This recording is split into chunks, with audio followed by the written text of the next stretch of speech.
Welcome back to Bay Area Focus. Set in the Silicon Valley, the San Jose Jazz Fest pairs distinguished artists alongside emerging musicians. And here to discuss their Winterfest 2017 is Executive Director Brendan Rawson. Brendan, thanks for coming on the show. Thank you very much. All right, so the San Jose Winterfest has been going on for 6 years, and it complements the Summerfest, which has been going on for a lot longer. Exactly, like 28 years. Yeah, that's a long time. Yeah, that's our big, 3-day festival that sort of takes over all of downtown.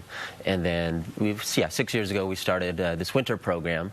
Obviously you have to be indoors this time of year, so it's more of a segment of different venues throughout the region. And tell me about some of the musicians this year. Sure, yeah, we're really excited this year. We've got a lot of really good stuff lined up. About 28 different shows. It's going to span from, we actually kick off on Valentine's Day with the show Donnie McCaslin.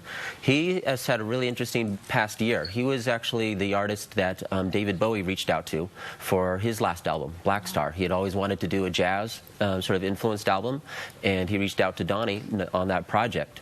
So this is Donnie's first album and tour since having done all that work with David Bowie last year on that album. So that kicks it off, and then we go for 2.5 weeks from the 14th till March 3. How do you select the musicians? I mean, do you have a lot of Bay Area talent? Yeah, we do. We're so fortunate in being in the Bay Area. There's some incredible gems to sort of be able to feature. So, for example, Kim Nally is one of our artists. Mary Stallings, another great Bay Area vocalist, is in the mix. And we always kind of also put a spotlight on next-gen, up-and-coming Bay Area talent. So we kind of feature young students from throughout the region, Berkeley High, East Bay Regional All-Star Band, and then down in Silicon Valley, Santa Teresa and Monte Vista. And then we bring in a bunch of national acts to complement what we have locally. Yeah, we have a lot of talent in the Bay Area, right? Absolutely. Really fortunate. Okay, someone else who's featured this year, the godfather of neo-soul. Roy Ayers. Yeah. Yeah, absolutely. He's a 50-plus year career that has been just stellar. He's a vibraphonist and also a vocalist. And that show we'll be presenting actually in Palo Alto, partnership we do with the Palo Alto JCC. So they have a wonderful auditorium there, and so we'll be presenting there.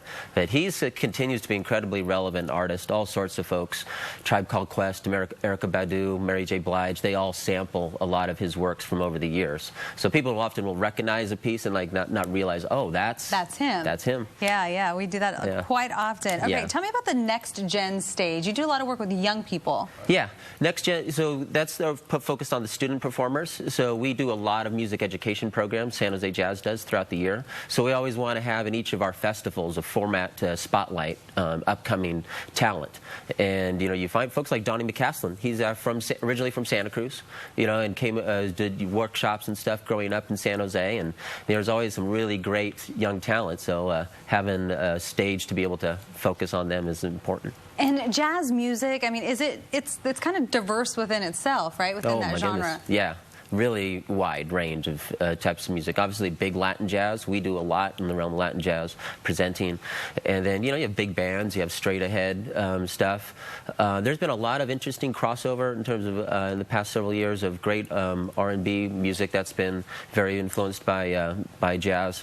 So we've had a program we do called Jazz Beyond, and that's sort of where we put a lot of kind of young breaking acts, up-and-coming stuff that's really hot, that has a lot of jazz influence on it. So we have a couple of New York bands that we're bringing this year as part of that. So that'll be fun. Anytime I think of jazz, I always think the saxophone, but it's so much more than that. Oh, yeah. Yeah. Yeah, you can pretty much always find a saxophone somewhere in the mix. But yeah, instrumentation-wise, these days you get a lot. We have an international string trio. Is more of a gypsy jazz, sure. Sort of Django Reinhardt performance that'll be in the mix. So there's a wide range for folks to check out. Sounds like a lot of fun. And the dates, real quick? February 14th through March 3. Awesome. All right. Thanks so much for coming on the show. And for more information on the San Jose Jazz Winterfest, just log on to sanjosejazz.org.